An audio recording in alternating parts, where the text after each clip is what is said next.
¿Qué tal, familia? El gusto de volvernos a encontrar en una nueva presentación de Surco TV.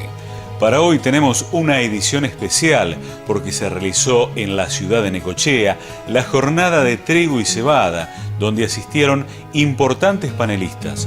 Nosotros estuvimos y les presentamos el siguiente material para todos ustedes.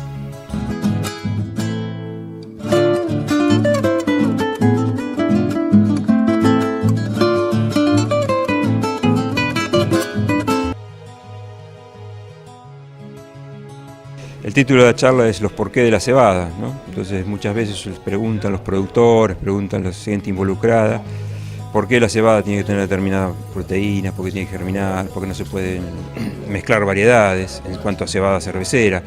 Entonces, bueno, el objetivo de la reunión de la charla es más bien técnica, explicar de que por qué en el estándar de cebada se piden determinadas cosas, ¿no? Por supuesto. ¿Cómo ve esta nueva campaña que se avecina en esta zona? Bueno, en esta zona yo creo que la campaña, en general, creo que la campaña de FINA va a crecer porque respecto a la del año pasado, porque el año pasado había una expectativa de siembra que no se pudo concretar por las condiciones climáticas. Entonces yo creo que al menos se va a cumplir con la expectativa del año pasado y posiblemente haya un incremento. La duda es cómo se reparte cebada y trigo. Yo creo que trigo viene ya con un envión del año pasado, va a crecer un poquito más que la cebada. La cebada se va a mantener o posiblemente crezca un poquito más, porque es un cultivo que digamos, después de los años que ha tenido problemas el trigo, realmente se ha estabilizado en el sudeste como un cultivo importante, interesante. Per se, como su cultivo en sí, porque tiene muy buenos rendimientos y ha logrado muy buenas calidades, y además como un antecesor para el cultivo de segunda, ¿no? Tanto soja como ahora girasol o maíz. Los productores preguntan mucho por el mercado, o sea, ¿me la van a comprar? ¿No me la van a comprar? ¿Cuánto me la van a pagar? Y entonces, bueno, y también ellos hacen sus cálculos con cebada forrajera, que es el otro mercado. Entonces la pregunta siempre es, ¿cuánto es la diferencia de cebada cervecera con cebada forrajera? Y bueno, eso a veces depende del mercado, ¿no es cierto? Nosotros entramos ya desde el 2010, 2011, que empezamos a entrar fuertemente en el mercado de cebada forrajera, pero competimos con un mercado de cebada forrajera que está muy lejos. Entonces nosotros siempre tenemos un diferencial de flete que nos obliga a bajar los precios, ¿no? Pero seguimos estando en el mercado y seguimos exportando. Este año estamos exportando alrededor de 900.000 toneladas de forrajera y 1 millón más o menos de cervecera. ¿En otros lugares del país se van a presentar, van a dar charlas? En realidad esta charla sí en otros lugares se ha hecho. La charla de hoy es una charla que se hizo en Buenos Aires que no involucró cebada, fue solamente trigo. Yo personalmente charlas de cebada sí vengo dando en distintos lugares, más en el sudeste, pero también aparecen algunas charlas en el centro norte de Buenos Aires, que es la otra zona importante para cebada. Preparándonos para la próxima campaña de FINA y hoy en día tenemos muchas expectativas en el tema de la calidad de los productos agropecuarios. En el caso de cebada cervecera, por ejemplo, se están evaluando nuevas metodologías con la identificación de las variedades, que son ya metodologías que estudian el ADN de cada una de las variedades. De esa manera nosotros podemos determinar en forma certera qué variedad se está sembrando y de esa manera también nosotros podemos asegurar en una exportación de una o dos variedades que realmente esas variedades se están cumpliendo en la mercadería entregada. Muy importante el detalle. Es importante y esto se está trabajando también a futuro en el trigo. Son métodos, digamos, que ya no hacen una evaluación por la proteína, sino por el ADN, con lo cual son métodos seguros, tienen una mayor cantidad de muestras para hacerlos más genuinos y en realidad esto en el futuro creo que va a ser casi una constante porque poco a poco la gente va acostumbrándose a sembrar variedades que puedan asegurar rendimiento, pero también que puedan asegurar un piso de calidad. En Necochea estamos porque trabajamos con las 3 terminales portuarias, tenemos también gran cantidad de muestras desde el punto de vista del acopio, de la producción, y en realidad ese es el motivo, pero en Buenos Aires ya se han hecho algunas presentaciones también. Nosotros actualmente estamos trabajando en distintos lugares del país, desde Las Lajitas, Barranqueras, Las Breñas, Pehuajó, Villegas, San Nicolás, bueno, también por supuesto Buenos Aires, el Laboratorio Central, y aquí en Necochea, que también estamos instalando un nuevo laboratorio de más de 1000 metros cuadrados de superficie. Estamos trabajando en eso. Sobre la calidad, la campaña pasada, ¿qué lectura puede hacer? Bueno, ha mejorado notablemente la calidad del trigo. Todavía estamos en un escalón intermedio. O sea, la tendencia es que esto pueda ser superior. Por supuesto que todo siempre va a depender del clima y sobre todo en el clima pre-cosecha, tanto en la soja como en el trigo, como en la cebada cervecera, que son productos que tienen exigencias, parámetros como por ejemplo el nivel proteico en soja, o el nivel de proteína o de gluten o de W en el trigo, o en el caso de la cebada cervecera, la genuinidad en cuanto a la variedad que se sembró y bueno, después la capacidad germinativa, la proteína. Todos esos productos requieren análisis y requieren también seguridad en cumplir con los requisitos del comprador, ¿cierto? Rápidamente nos vamos a establecer el corte comercial en Surco TV. Espérenos por favor, que tenemos más testimonios en el segundo bloque. Ya retornamos.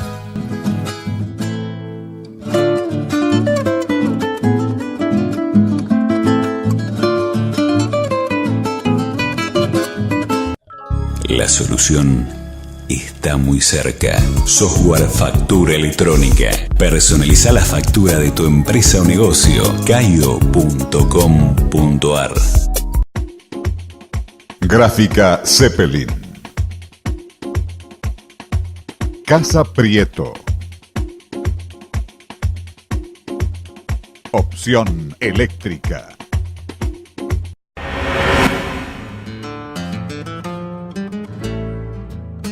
Ahora sí, amigos, le estamos dando continuidad a esta edición especial que les ofrece Surco TV de esta importante jornada que se realizó en la ciudad de Necochea.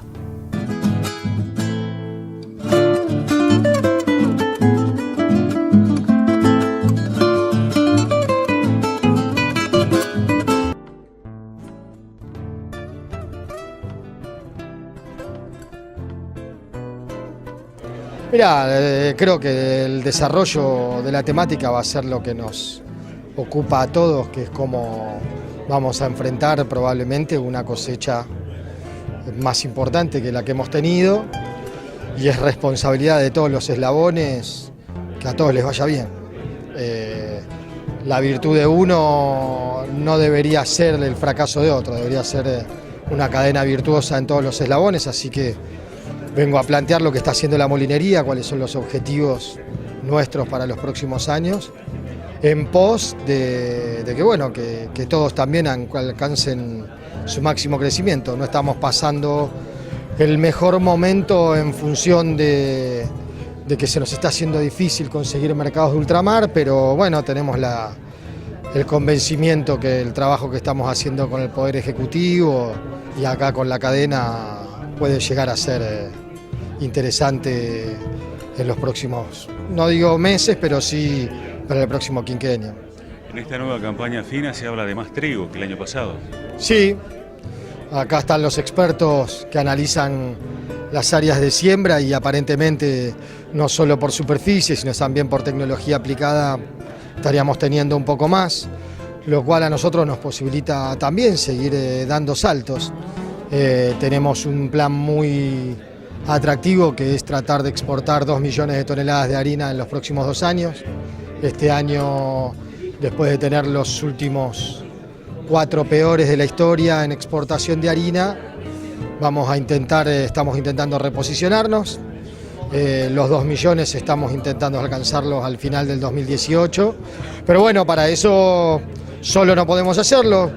Debería, así como nosotros abogamos por una mayor superficie y estimamos que el productor reciba un justo precio por su mercadería, también es importante para el resto de los eslabones que la molinería funcione de la mejor manera, alcanzando nuevos mercados, porque bueno, insisto, creo que el virtuosismo de toda la cadena es lo que nos va a empujar a brillar cada vez más. La molinería compite directamente con la exportación, en la conquista del grano, y para el productor tener dos mercados de demanda es muy importante. Así que bueno, la mayor complejidad lo tenemos de cara a los que son mercados de ultramar. Argentina tiene un problema de competitividad en lo que son costos logísticos, que lamentablemente por este momento nos está sacando la posibilidad de exportar a destinos que podrían ser perfectamente exportables. Hablo del sur de África subsahariana, de América del Centro. Podríamos estar haciendo un buen trabajo, hay que trabajar en la competitividad logística. Estamos siendo casi el doble de costo, estamos teniendo casi el doble de costo que el líder mundial, que es Turquía. Es un mercado mundial de harinas que se amplió, ya está en 16 millones de toneladas el consumo mundial de harinas, más allá de que algunos países han incorporado molinos harineros.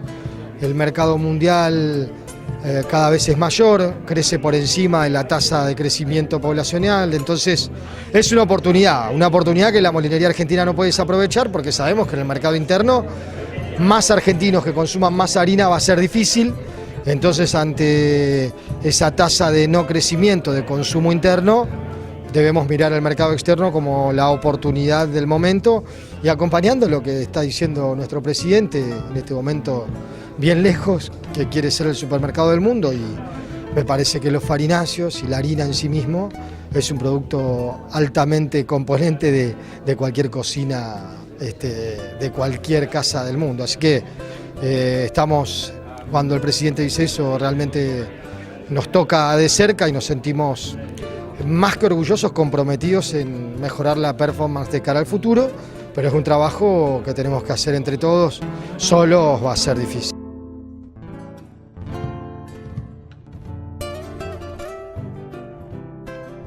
El mercado en la Argentina localmente subió unos $30, entonces habría que estudiar un poco cómo sube $30 el mercado cuando todo el mundo repite que sobra el trigo, tanto en el mundo como acá, y sin embargo hubo precios muy firmes. Esos precios se han mantenido, tuvo algunos idas y vueltas, pero se han mantenido hasta el día de hoy, con lo cual la situación en trigo fue relativamente buena.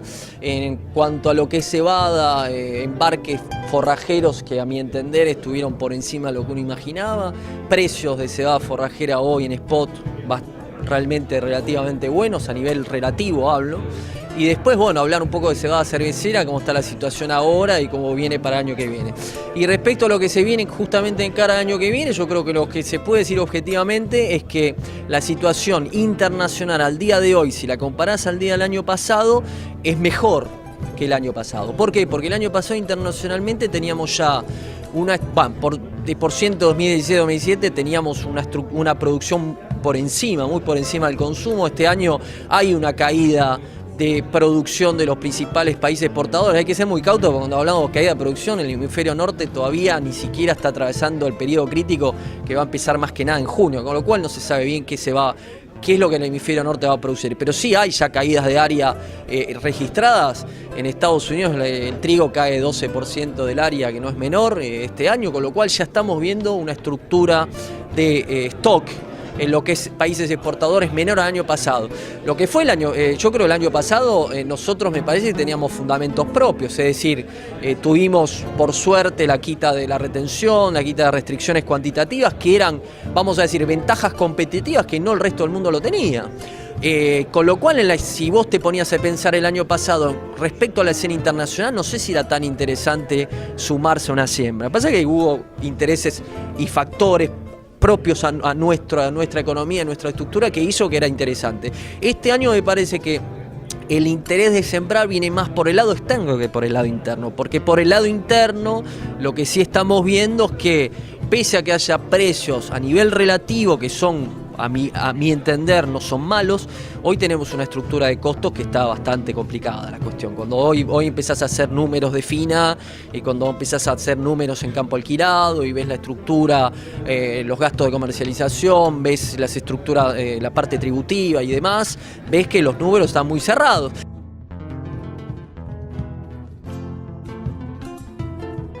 Nuevo corte comercial en Surco TV. Espérenos, que enseguida retornamos con el tercer y último bloque.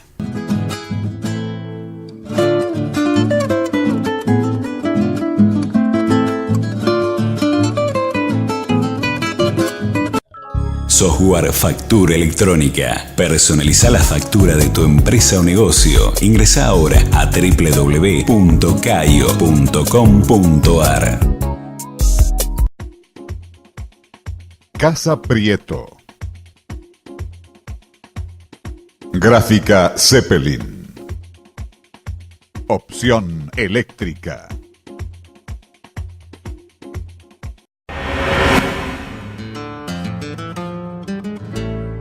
Tercer bloque de nuestro programa y vamos con más testimonios, ya prácticamente cerrando esta media hora de este programa que les ofrece Surco TV por Canal Rural Satelital.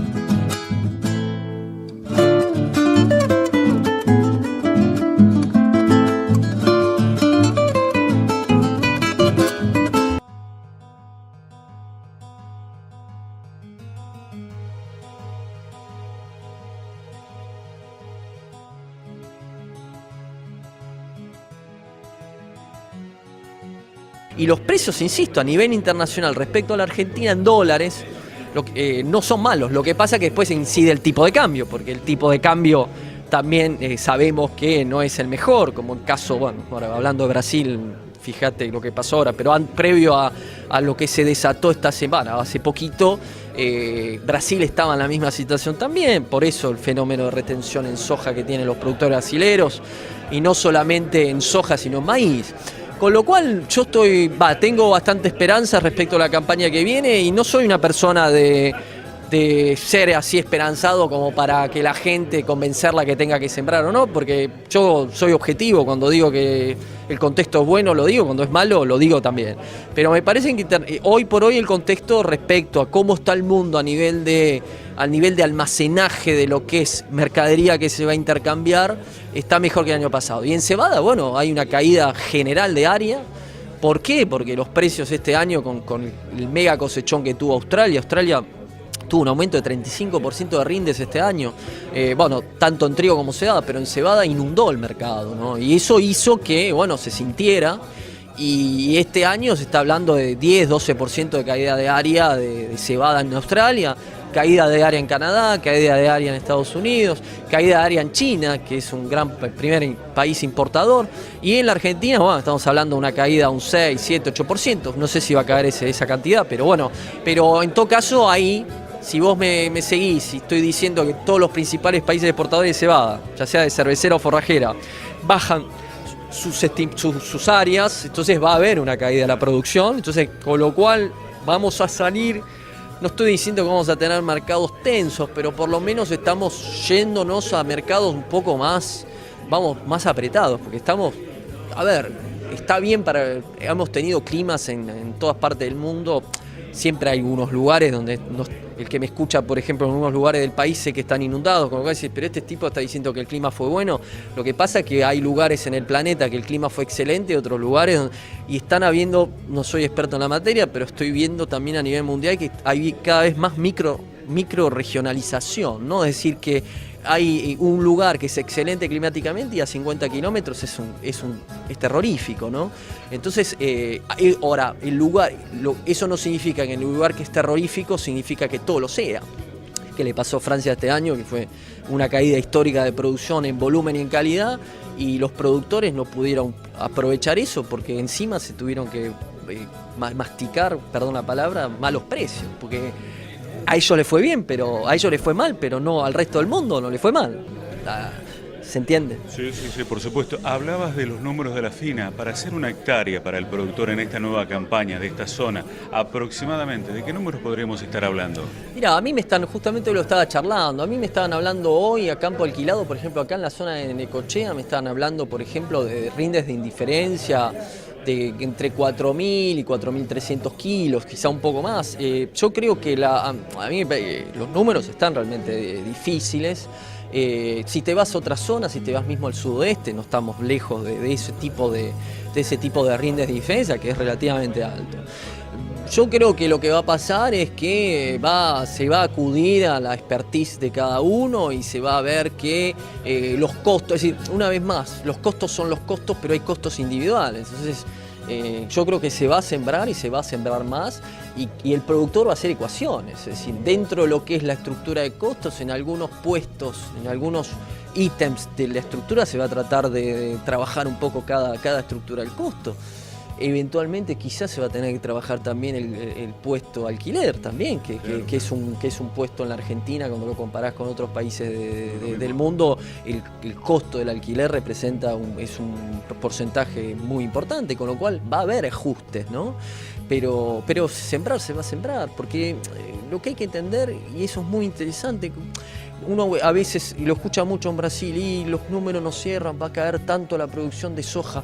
Hace años que se dice eso y la producción de soja al menos se estabiliza, pero no baja. Entonces decís, pero ¿cómo puede ser que hay momentos donde el número no le cierra a un brasileño y sigue sembrando? Lo que pasa es que lo que hay que entender es que un productor no puede dejar de sembrar. Porque si vos dejás de sembrar, no volvés más. No quiero ser tajante, porque podés dejar de sembrar y volver, pero volver es mucho más difícil después, porque no necesariamente te vas a descapitalizar dejando de sembrar, pero el tema está que si vos dejás de sembrar y los precios se recuperan, al no estar más en el circuito, no podés tampoco captar esa recuperación. Entonces es muy difícil también.